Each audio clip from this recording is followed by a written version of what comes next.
Hi there, and welcome back to our journey on sailing Saoirse.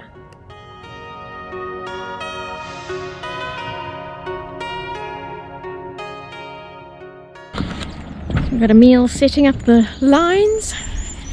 Say hello, Emil. Getting ready to launch. Beautiful day. Perfect day. October the 28th had finally arrived, and it was time to get Saoirse into the water. We'd been hard at work since the 16th of July, putting in 12 to 14-hour work days 7 days a week. We had help from Henry, the yacht's previous owner, Emil Swart, and Chris Book from Chris Book Yacht Rigging in Cape Town.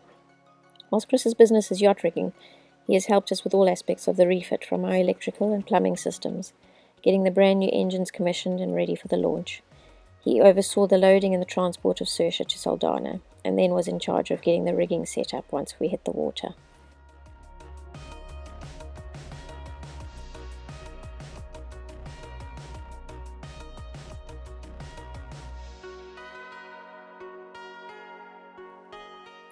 The weather had turned and it started raining. We still needed to complete the anti-fouling on the hull in the areas where Saoirse had been sitting in her cradles.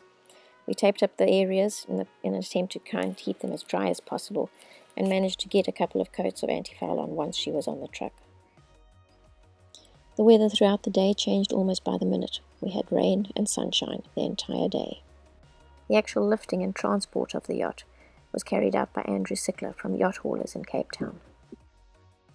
After a lot of preparation, it was time to get her into the slings and raise her up off the ground for the first time in 7 years.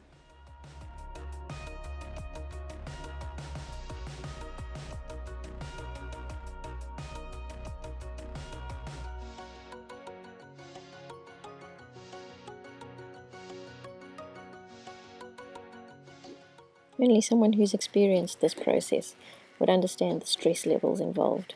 We didn't know whether to run away and just leave it in the hands of the professionals or stay and watch.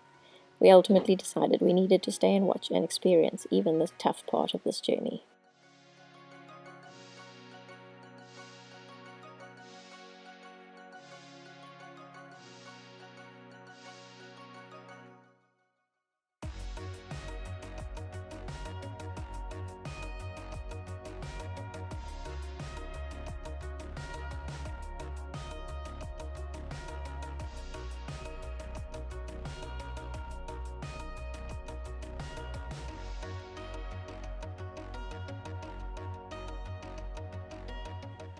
We had to have quite a big crane because of the sheer reach that we had to accomplish between the distance of getting the boat from the driveway where she stood across the garden and over the street light down onto the truck on the other side.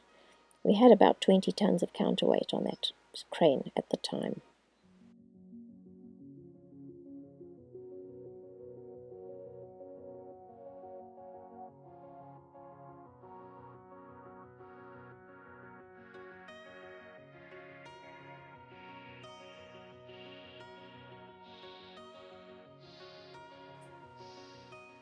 The scale on the crane weighed her in at 7.7 tons.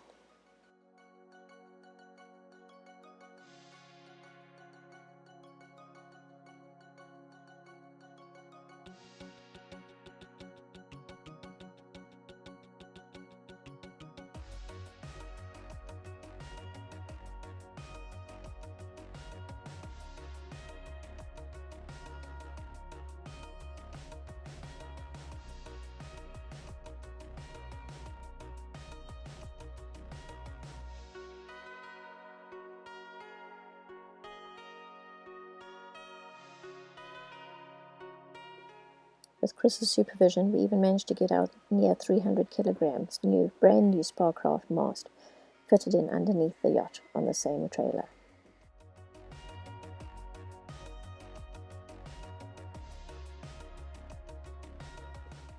And then she was ready to go.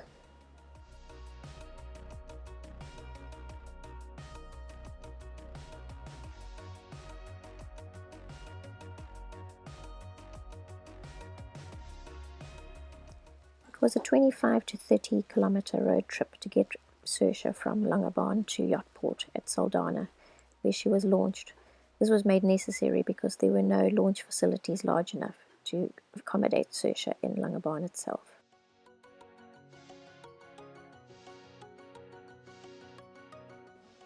Watching her fit around these tiny corners along the route was quite hair-raising.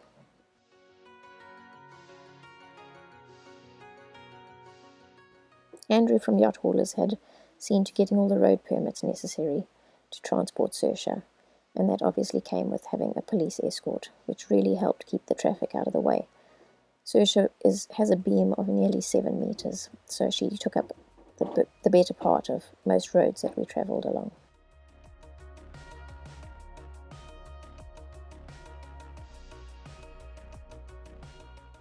It wasn't long and we were arriving at Yachtport in Saldanha, where she was going to be splashed.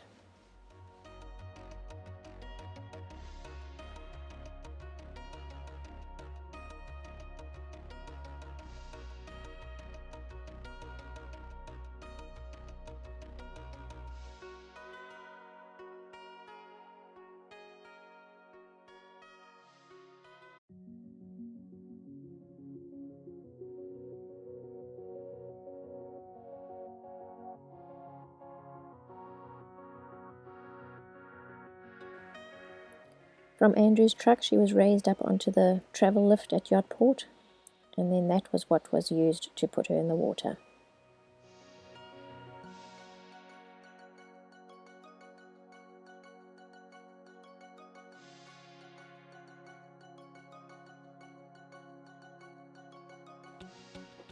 It had been 7 or 8 years since Saoirse had seen the sea.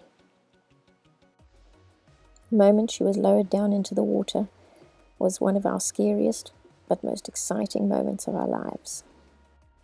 It had taken us 7 long years to get to this point, from the inception of this dream to it actually happening, and it was so hard to believe that the time had actually arrived.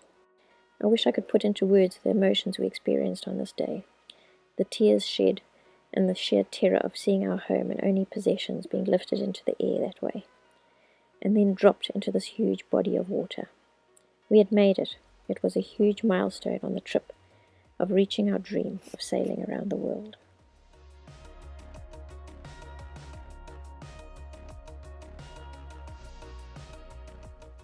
Thanks for watching. If you enjoyed our video, please hit subscribe, give us a like, and we'll see you again next week.